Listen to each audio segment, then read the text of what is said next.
felt. I'd gotten so good at ignoring the feeling, it had caught me off guard.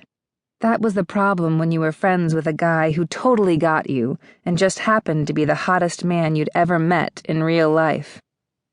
That flutter, that rush of unexpected feeling, sent me reeling back to the first time Nate and I had met. Honestly, I deserved a medal for ignoring my attraction to him. 7 months ago.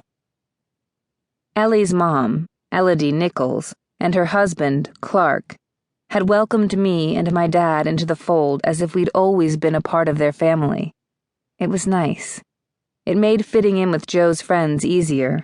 It made fitting in with Joe easier. And since my dad and I had decided to make Scotland our home, it would be good to fit into Joe's life. She was kind of awesome. She'd also been through a really difficult time these last few years. She deserved to be taken care of, and I knew that Cam was the one person who could do that for her. I'd let myself and Cole into Cam's apartment. While he and Joe were at the store getting snacks, I decided to take Cole off their hands and give them some time together. That night, we were all planning to hang out with Cam's friends, Nate and Petey, whom I'd be meeting for the first time, and I thought it would be a nice thing to give Joe and Cam some alone time before their friends appeared. As soon as I'd let us in the door, Cole headed straight for the game console in the sitting room, while I headed to the back of the apartment. In the kitchen, I puttered around, finding bowls and plates for the snacks. I was just washing the dishes when a low Scottish and very masculine voice said, "Eh, you're not Cameron." When I whirled around to face the intruder, any words that might have descended from my brain to my tongue tripped up at the bottom of that staircase and suffered a concussion. Oh my. Leaning against the door jamb, his arms crossed over his chest, was the sexiest man I'd ever seen.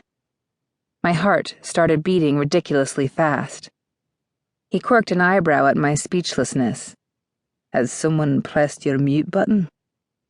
That was funny, so I managed a semi-deranged smile as I drank him in. My eyes roamed him from head to toe, and as I took in all his glory, I felt this funny little dip low in my belly, so low it was quickly followed by a shock of aroused tingles between my legs. Oh, okay. That was new. Desperately trying to ignore the tingles and failing, I attempted to force myself through the arousal and my shyness to interact with the stranger. The stranger, who I was guessing was Nate. Joe had told me all about Cam's super hot friend, Nate. She had not exaggerated. Movie star gorgeous. Nate had a natural tan that you just didn't expect from a Scottish person, and eyes so dark they were practically black, though right now they were glittering with mischief. He was smiling, too, showing off a pair of sexy dimples and perfect white teeth.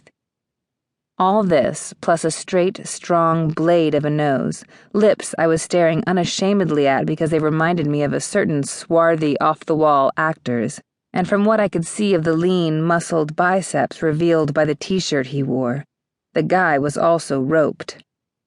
Miracle of miracles, his t-shirt actually distracted me from his muscles. It had the words, "Resistance is futile," printed across it. The paralyzing shyness that usually took me over when I was faced with a hot guy melted into the background as I burst out laughing. "Consider yourself one of the Borg, do you?"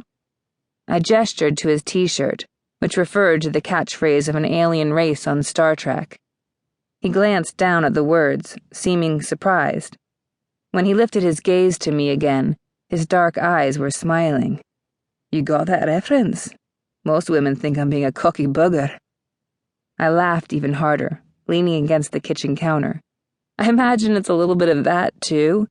And you can understand their mistake. You don't look like a Star Trek fan. Something sharpened in his eyes, something intense. I shivered as he lazily ran his gaze down my body and back up again. His voice was lower, thick, as he replied, "Neither do you." That intent look felt like a slow caress. If I was anybody else, I'd think he'd meant to make me feel like that.